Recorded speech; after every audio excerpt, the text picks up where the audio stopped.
हाँ जी मित्रों, तो दिन की शुरुआत कर दी हमने भाई फ्रूट बोल के साथ। घर में कटे हुए फल पर सब्जी, मंडी से खरीदे हुए फल थे ये। और इसमें बहुत सारी चीज़ें थी, पर ये अमरूद का बच्चा कांटे में फंसने को राजी नहीं था। और जब ये फंसा, इसके चिथड़े उड़ चुके थे। हमने कहा कोई बात नहीं, खाना तो है ही, ऑफिस जाना तो है ही।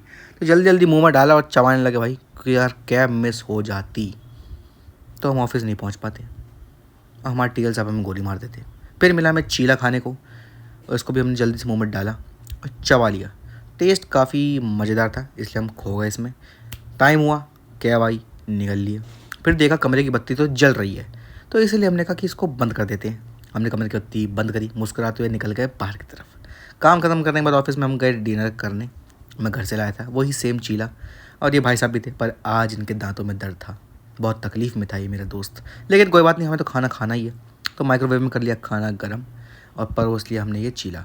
और पहले बता देता हूँ, ये जला हुआ नहीं है, ये बनता ही ऐसे है। साथ में थी पीनट की चटनी, जो कि भाई तीखी और नमकीन, बहुत मस्त, मज़ा आ गया। ये लाया था गोभी, तो मैंने थोड़ी सी चुरा के रख ली अपने प्लेट में।